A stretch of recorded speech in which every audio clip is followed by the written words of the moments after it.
Good morning, ladies and gents. It is Sunday, February the 14th, Belvidere, Illinois. Current temperature is -6 degrees. Current wind chill is -13. Diesels really don't care about wind chill, but the -6 is going to suck. This is an 03 Sprinter. It has one working glow plug, and that one working glow plug works like shit. The only way I can get her running is ether. I have tried a torch. I have tried a heat gun into the intake. Neither a torch nor a heat gun in the intake were enough to overcome the amount of cold air that was going through around the torch and the intake, because neither one of which took up a very large, well, took up the whole portion of the intake hole. In any case, this is a two-hand job real quick, so I'm going to set this phone down, and I'm going to spray some ether just right in the open crack of the air box hole, like, yeah, the air box there. I'm picking up the top of the air box, spraying half that ether I just sprayed completely missed, but that's okay because I only need a little bit. Hopefully that's enough. Alright, we got some ether in there.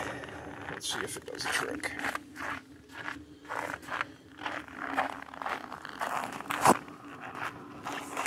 I got a parking heater in here. It's on a remote control, thank God for that. Let's see his heart as shit. Lift pump on. I'm just gonna wait for it to shut up. Whew.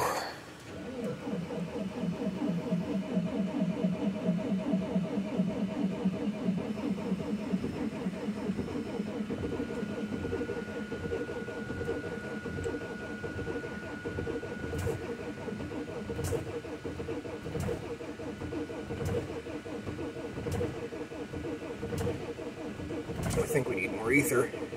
It's not going to go. I'm going to sit here and struggle with it all day. Alright.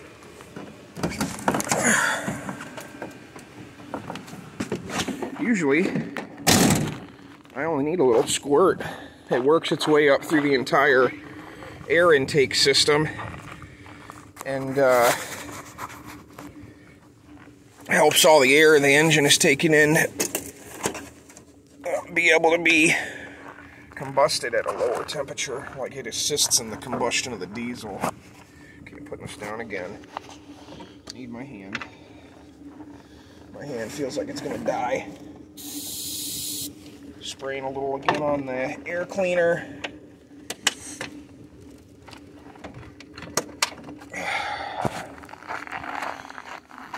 Alright. God knows what the fuel is like at this temperature. I buy winterized fuel, but you never know. Where's my key? Didn't expect this video to be so long.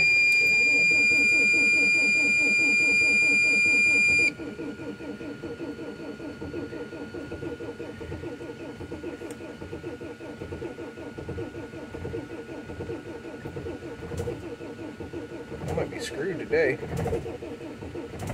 I think that ether's making it a little bit.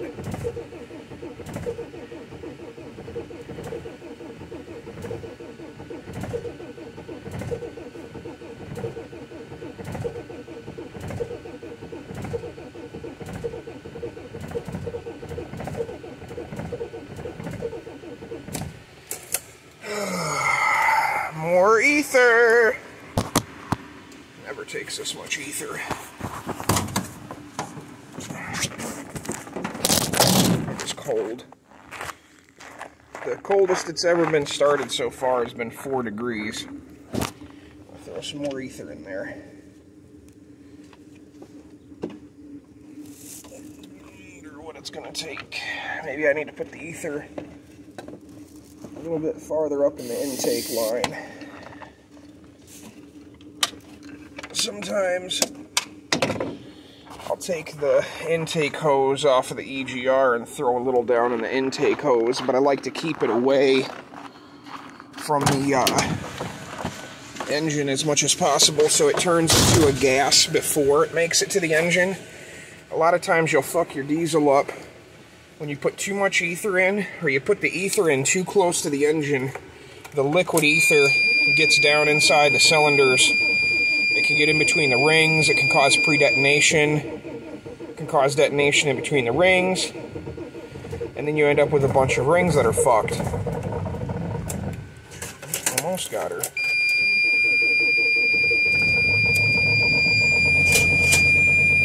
Oh yeah, she's never on that high of an idle. That's the ether.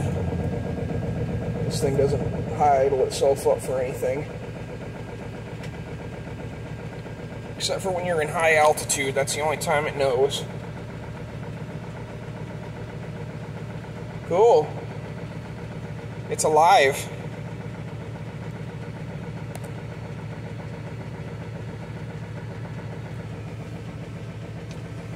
So that's how you start your no glow plug diesel in the coldest shit temperatures and get it going. Took a minute, but if you're patient with it, I think in that case it wasn't just the ether, it was also the heat buildup in the cylinders over the cranking. Excuse me. So that helped quite a bit, and that probably made it start as though it was the equivalent of maybe 10 or 15 degrees warmer outside. Cranking it a little bit, you know, waiting 30 seconds for it to heat soak, cranking some more, waiting 30 seconds for it to heat soak. If it's not extremely windy, well, even if it is, I mean, it's a good way to go about it without burning the hell out of your starter. Thanks, guys.